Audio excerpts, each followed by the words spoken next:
ẹ̀dọ̀kí ìròyìn lórí Bẹ́mbẹ́yẹ́kẹ́ TV.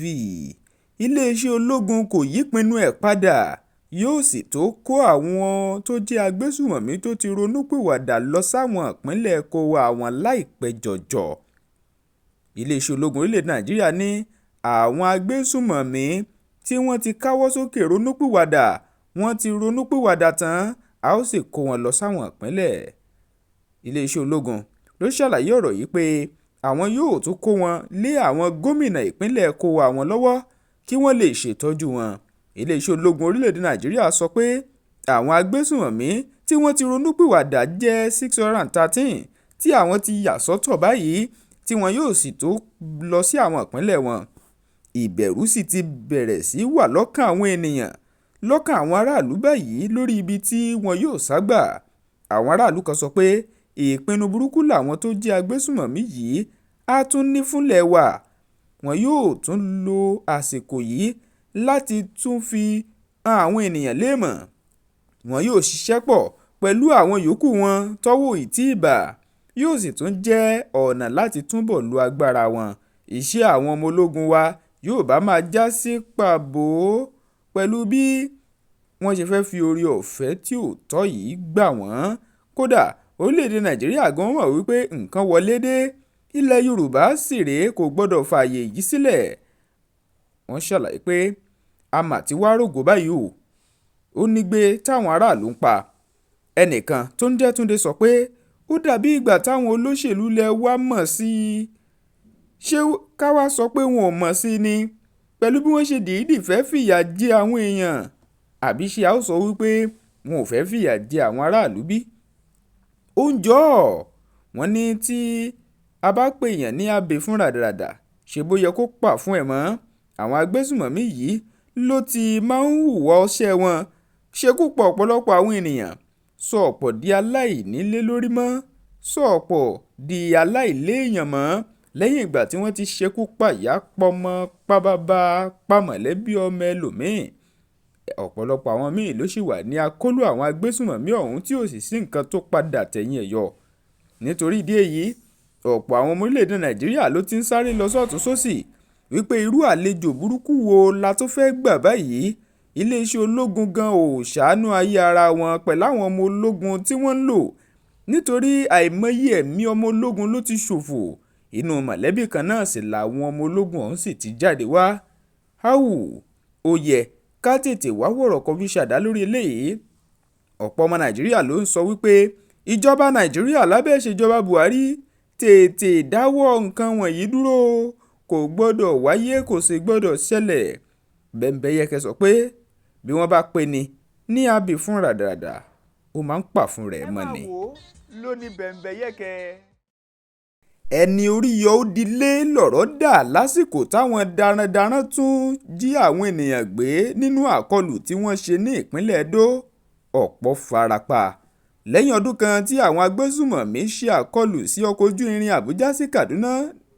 Ní àkọsílẹ̀ mìíràn tún wáyé wípé àwọn darandaran ṣe àkọlù sọ́kọ̀ ojú irin ní Ugwembe níjọba ìbílẹ̀ náà ní ìpínlẹ̀ Edo. Ọ̀nà reluwé náà òun ló jẹ́ láti ìpínlẹ̀ Edo sí Warri nípínlẹ̀ Delta. Iléeṣẹ́ ọlọ́pàá Edo sọ pé wọ́n jí ọ̀pọ̀ tí wọn kò ìmọye wọn gbé, àwọn mìíràn sì farapa. Alukoro fún iléeṣẹ́ ọlọ́pàá ìpínlẹ̀ Edo, Chidi Nwabuzo, fìdí ìṣẹ̀lẹ̀ náà múlẹ̀ fóníròyìn pé lóòótọ́ làwọn darandaran tó jí afurasí náà gbé ìbọn AK-47 lọ́wọ́. Wọ́n dà mọ́ bolẹ̀. Àwọn arìnrìn-àjò mìíràn sì sá pamọ́ sínú igbó. Àwọn mìíràn lórí sì kó yọ lẹ́yìn ìgbà tí wọ́n ti fara gbá ọta àbọn. Àwọn mìíràn sì rèé wọ́n rí wọn jí kó lọ. Ọjọ́ keje oṣù kínní ọdún 2023 ní ìṣẹ̀lẹ̀ yìí wáyé lọ́wọ́ àṣálẹ́ lásìkò tí àwọn èèyàn ń dúró de ọkọ̀ ojú irin tí wọn yóò wọ̀ lọ sí ìpínlẹ̀ Delta láti ìpínlẹ̀ Edo. Lọ́wọ́ báyìí ènìyàn 63 ni wọ́n sì ń ṣe àkọsílẹ̀ rẹ̀ lọ́wọ́ pé wọ́n jí gbé. Àwọn mìíràn farapa tí wọ́n sì ti wà nílé ìwòsàn bí tí wọ́n ti ń gba ìtọ́jú lọ́wọ́ báyìí. Ìpayà òun ló bẹ́ sílẹ̀ tí ọ̀pọ̀lọpọ̀ sì wò pé ìgbésẹ̀ yẹ o káàrẹ Buhari tètè gbé kó yéé wò sùn nírú àsìkò yìí o. Bembeyeke TV Olúwatóbi lọ́ba Fáṣùgbà ẹ máa gbọ́ always ẹ like ẹ subscribe ẹ lóye yín bolúwa ti fi Mike àbùtọ Bembeyeke. àfúrásì tó lọ́wọ́ sí ikú mọ̀lẹ́bí Fátíòyè fẹsẹ̀ fẹ́ kúrò lágọ̀ọ́ ọlọ́pàá. irú kí tún leléyìí láruwo táwọn aráàlú ń pa. àfúrásì tó lọ́wọ́ sí ikú mọ̀lẹ́bí Fátíòyè tí wọ́n dáná sun nílùú Abẹ́òkúta ló sá mọ́lọ́pàá lọ́wọ́ látìmọ́lé. àfúrásì ọ̀hún lórúkọ rẹ̀ ń jẹ́ Lékan tó jẹ́ dírẹ́bà abilékọ Fátíòyè fún ọdún bíi méjì sẹ́yìn. Kẹ́hìndé Fátíòyè tó jẹ́ ọkọ ló jẹ́ òṣìṣẹ́ báńkì àpapọ̀ orílẹ̀-èdè Nàìjíríà Central Bank of Nigeria CBN.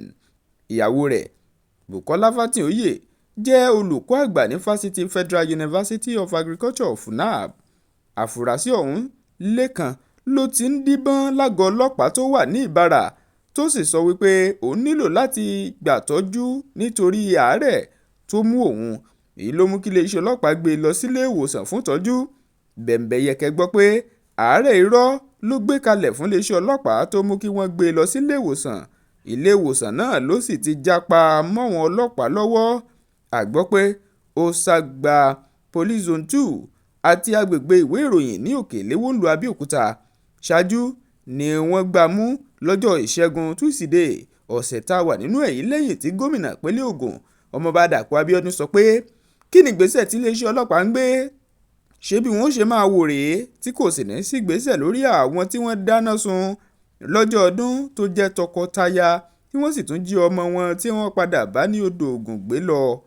alukoro fún iléeṣẹ́ ọlọ́pàá ìpínlẹ̀ Ògùn SP Abímbọ́lá Oyèyẹmí ló sọ fóníròyìn pé ẹ wo ìwádìí ń lọ lọ́wọ́ káwọn oníròyìn má tí ì bóun sọ̀rọ̀ báyìí.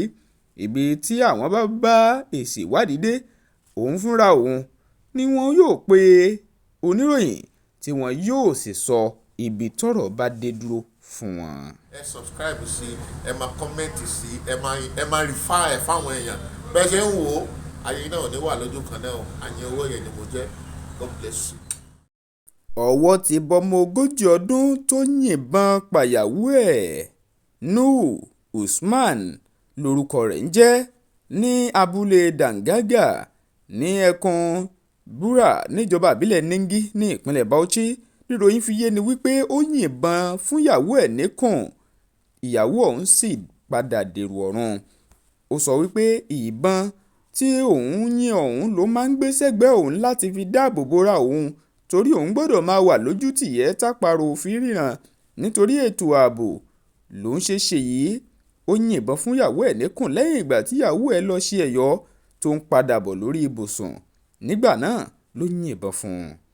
ó ṣàlàyé pé ńṣe ni òun gbé ìgbésẹ̀ náà ọ̀tọ̀ lẹ́ni tó ń pè é kóun tó yìnbọn òun rò pé ìkan nínú ọmọ òun ló ń bọ̀ láti wá hàn án léèmọ̀ ló mú kóun dàbọn bò ó níkùn. ìgbẹ̀yìngbẹ́yín gbogbo ìgbìyànjú dídùú kò padà ṣeé ṣe títí tó fi dágbére fáyé. alukoro fún iléeṣẹ́ ọlọ́pàá ìpínlẹ̀ Bauchi Ahmed Wakil òun ló ṣàlàyé èyí fún oníròyìn wípé nínú ìwádìí táwọn ṣe òun ló ti mú kó bẹ̀rẹ̀ sí máa fẹnu kà bòròbòrò báyìí. ó ló ti ń kà ó sì sọ wípé lóòótọ́ àti lódodo ó yìnbọn fún ìyàwó òun kì í sì ṣe pé òun mọ̀ọ́mọ̀. ó ní àṣìṣe ńlá òun ló ń ṣe tí èyí fi wáyé. ìròyìn ṣàlàyé pé pẹ̀lú gbogbo ìgbìyànjú tí wọ́n gbà títí ibi kọ̀ ló já sí.